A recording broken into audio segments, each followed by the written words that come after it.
Jesus Christ reveals through Gottfried Mayerhofer. Secrets of Life.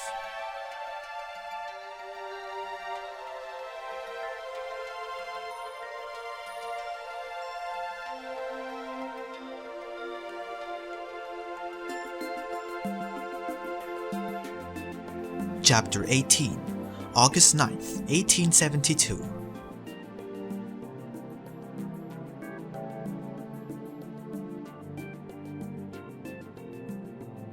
The various forms and kinds of animals. Thus says the Lord.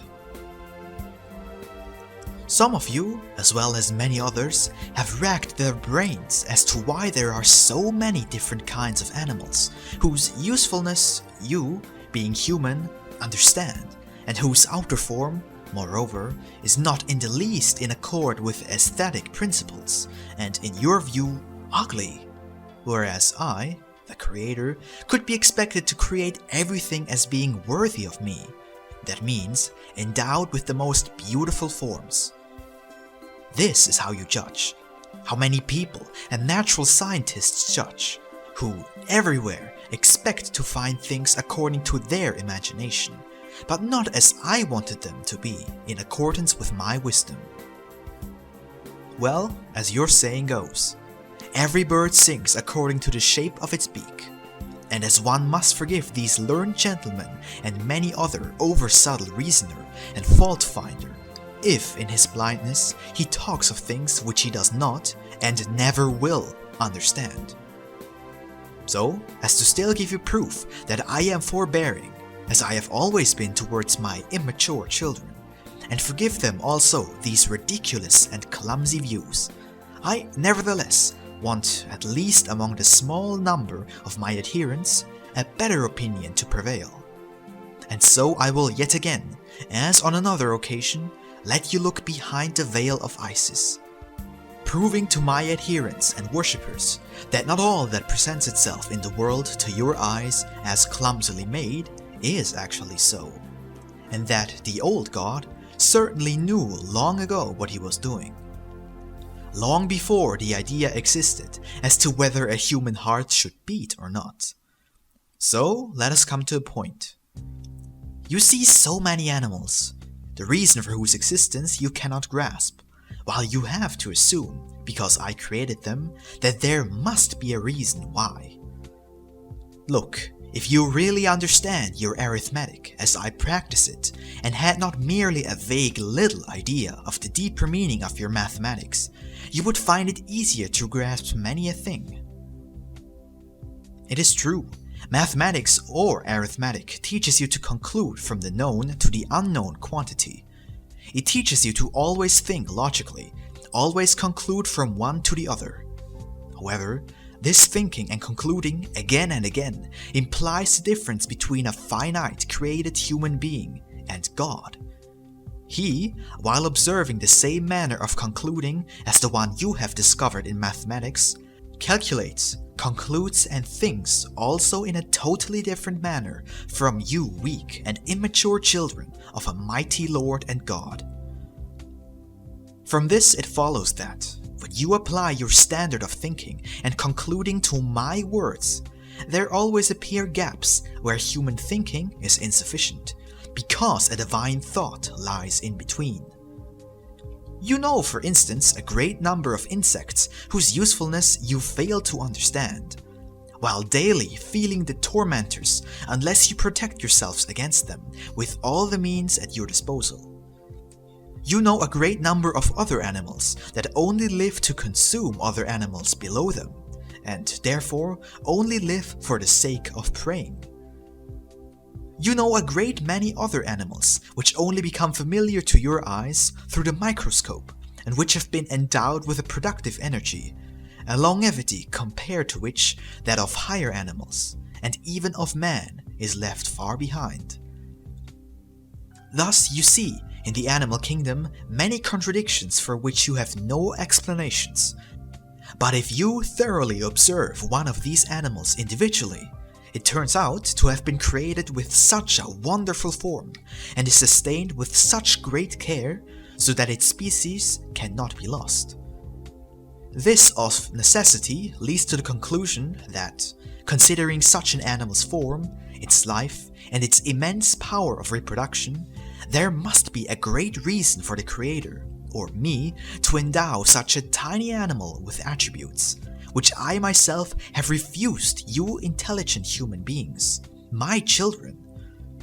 So, you are being plagued by doubts, not knowing what to think of the created or the Creator. Look, in order to elucidate this anomaly a little more closely for you, I must lead you onto a field completely different from the material one. For we must begin with the spiritual, for which matter serves only as an envelopment. Only with spiritual eyes can then be seen what will forever remain hidden to the physical eye and also to the eye of the intellect. The idea of God as a spiritual being implies as a matter of course that his creations must be spiritual products. However, if God wants to create a world or a visible expression of his divinity, he too must establish a certain gamut as to the created, which gamut corresponds to regular thinking and must exist as basis for the existence and permanence of the created world. Only then is there a life, a striving and moving upward from the lowest to the highest possible, which finds its proper purpose expressed in the words or concept, coming into being, existing and perfecting. Therefore, everything created has as its foundation a more or less spiritual principle. In everything existing, something of my divinity is hidden. As this divinity can and must be spread onto further levels, it was also allotted an analogous body, an analogous inner arrangement, and an analogous duration of life. There are no leaps in nature, but always transitions from one animal to the other. These transitions then necessitated many creations, which, being links, made these preparations possible for the transition from one level to the next. And these intermediate species, understood in the spiritual sense, are the very same animals that often trouble you so much because you do not know why they are actually there. When you draw your conclusions, you completely forget that for a progress in a spiritual sense, in accordance with the thinking of a creator of a universe, other levels of logic totally different from yours are necessary. However, with many of these animals, there was still another reason for their form and their life. Namely, not only to serve as intermediate and transitional beings, but also to exert a mutual effect for the stimulation of the spiritual progress of the beings far superior to them.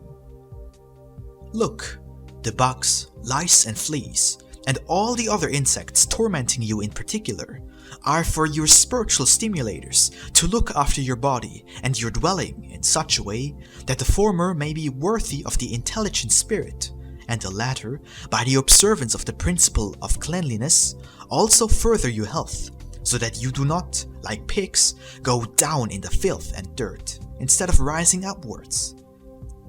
These animals, and still other tormentors of man, have by far a higher purpose of life than you think. In them is realized the mediating level between a low and a somewhat higher intelligence, clothed in a body, something you cannot grasp. In strength and endurance far surpassing you, they could well demonstrate to you, if you could view the spiritual levels with spiritual eyes, how much it takes to render a lowly divine spark receptive to even a millionth part of higher intelligence.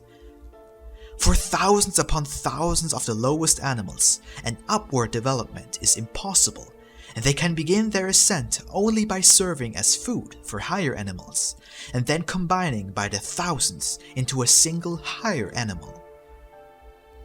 The smallest infusorian and monads, as you call them, as well as the worms of the corals and other crustaceans, are only there to help build up your Earth's crust with their bodies, thereby rendering it solid, and also to produce a considerable quantity of minerals and stones from the waters of the oceans, which they use to solidify their own bodies, and which are then turned into solid mountains or rock, chalk.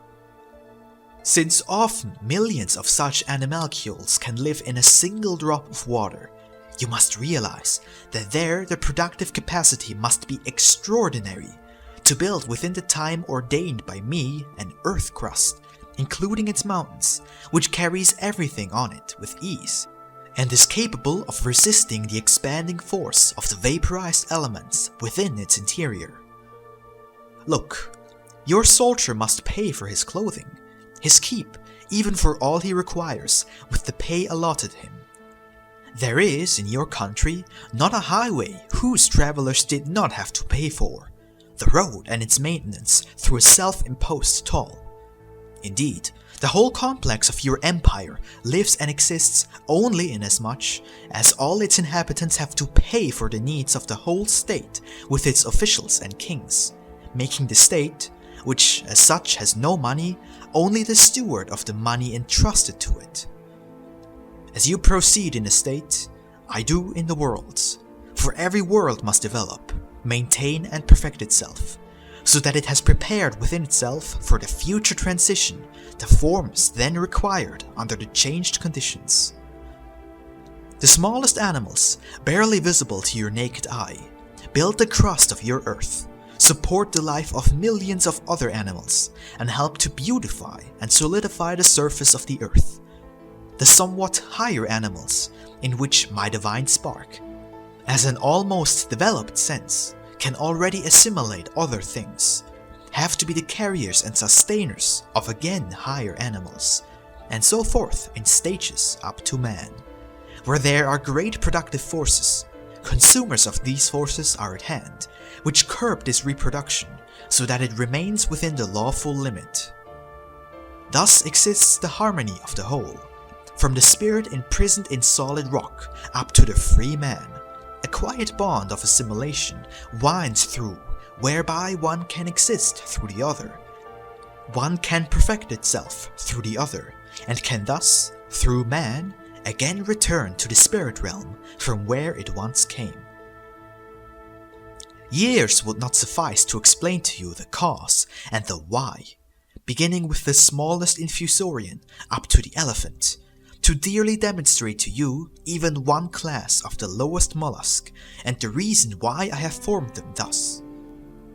Why these little intelligence particles of the vegetative life are in this form, in this element, be it water, earth or air, and why such transformations are necessary, so that such an obviously neglected animal be formed thus and not otherwise in order to fulfill its purpose. Therefore, you must first recognize these arrangements and their why, before raising the question why the whole animal is there, for what purpose, and on what part of the gamut. Where is your science which could explain this? Just look at a small nerve center in a living body. What is it? Is it the director? Is it the propagator of organic and animal life? Is it alive, or does it merely propagate life? All these questions must first be discussed if you want to understand the whole animal. Where are the books that would suffice to give you the thread through this labyrinth of whys? Here, man, as a finite being, has reached the limits of his knowledge, the limits of his intellectual capacity. Here begins God, the Creator, who can only say to man, "Immature child, what do you want with your limited grasp of that which God, an infinite being, has created? A nerve fiber is and remains for you an eternal riddle. How can you criticize and judge a created being consisting of millions of parts, which, under different forms, still express only one thing, namely, the present level of a spirit particle, a minute particle of the great Creator? A Creator who deemed all these arrangements necessary, lest such a tiny spark should forever be deprived of the capacity for progress? Where is your wisdom, and where is mine? I permitted you only one thing, and that is, by watching with spiritually open eyes throughout my creation, to learn to surmise and love the great Creator as your spiritual father. However, to understand him is beyond the limits of even the whole spirit realm. For I alone am completely infinite, was never created, and you, however close to me, are nevertheless, as created beings, forever finite and imperfect. This, my children, do understand. Grasp it, and you will then be able to easily grasp that, just as with the slow progress of the spirit particles in individual beings and species, also the outer form of these animals must be adapted to the requirements of the spirit, as well as of the body belonging to it. Just as in you human beings, the face and the whole form partly express the spiritual interior, and man can be partly recognized from his features, which give expression to either a noble or a common human soul. Also, the form of even the lowest animals, up to those close to man, namely the ape, is the expression of its inherent spark.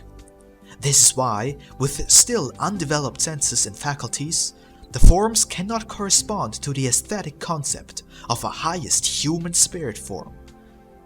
For this spirit, in its immaturity, has still other requirements, needs other arrangements to fulfill its purpose. There, the spirit itself, in its spiritual form, is still an embryo on the lowest developmental level, and therefore, simple as it is, also the envelopment surrounding it can only be simple. The only factor determining the form of the animals is the region in which they must live, multiply and reproduce. This requires in one case 1,000, and in another no feet at all. In one a single eye, in others many. But everywhere the outer form is the physical expression of the level occupied by the enclosed spirit spark. This is the reason why you often find animals which, judging condescendingly, you declare ugly. However, if you could spiritually see the species and levels, beginning at the bottom, through which such a spirit must pass before he can come to a greater self-awareness, you would consider the form given to it in its isolation the most suitable, which can correspond to its spiritual and material requirements only thus and not otherwise. You have deduced all your concepts as to aesthetic form from the human form, having taken the human form as basis, as basic type, because also I have formed you once in my image.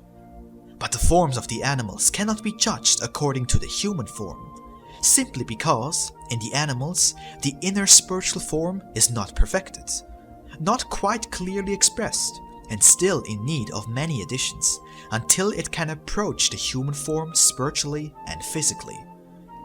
And even where it comes closest to man, as in the case with the ape, the animal is lacking in the soul, but highest attribute that makes man human. It is the freeing from the leading string of nature, instinct, and, as the keystone of creation, the higher spiritual gift of the free will, emancipated from the instinct, as a free being to be also free from all the shackles and bonds of a nature subordinate to him, a lord over himself, and a spiritual lord of creation. The form of a spider, a beetle, or some other insect, of a bird or some quadruped, is also given according to the aesthetic principles known only to me, and gives us a foreknowledge of various primordial beginnings of beauty, as well as its culmination in the human form. It is, however, still largely hidden under the influence exerted on it by factors such as location, nutrition, and purpose of existence. There, the hidden spiritual form is wanting in beauty, and so also in its envelopment must be wanting in beauty. But you may be assured of this, a chain of ideas goes through the entire organic world, which slowly prepares one form out of another, introducing one into the other. It is always adding, always perfecting, until in the human form the keystone of all striving has been reached, beginning with the hard rock up to man. The latter has developed the logical or mathematical idea of a highest being, of God, who in man wanted to create his spiritual and physical image, to whom every other animal would look up in reverence, surmising, if not recognizing in him, not only its Lord, but also its friend and highest goal. However, do not consider man as he is now, but think of man as I created him, when, pure and unsullied, he went forth from my hand, an image of me, and an ultimate product of spiritual ability and the most beautiful material form. Thus, the human form was once the true expression of his spirit out of me. Thus he must again become. Once he has ennobled himself thus, also the animal world surrounding him will participate in this ennoblement. It will not lag behind, so that man, though more ennobled, will stay in the same relationship to the animal world surrounding him as when he was once created. Once upon a time, man understood the animal world better than now. The latter obeyed man more and was not his enemy. However, man distanced himself from his primal form. He became different, whereas the animal world remained the same. Therefore, since man has become known to most animals only through his hostile intentions, the animal world regards the present man with more awe and fear as its enemy. The gentle relationship existing between both from the beginning is ruined, the place of the friend having been taken by the inexorable selfish ruler. Now, man is often compelled to protect his own life against the attacks of animals that in the earliest times lay tranquilly at his feet, only obeying his orders. Thus, man has misused his freedom and turned the peaceful world into a den of murderers and thieves, where, of course, only fear and hate, but no longer any love or trust can prevail. To you few who still believe in me, in my teaching, I am sending these lines for you to see new proof of my endeavor, without touching your freedom given you by me, to again make you such human beings as the one once going forth from my hand, and in line with him, this earth shall again become a paradise, a garden of Eden for its inhabitants. To you these lines, so that you may read from them the infinite love and goodness I have for you, and no soul or spirit particle which I once had sent forth into the vast spaces of my creation may be lost, but be duly respected.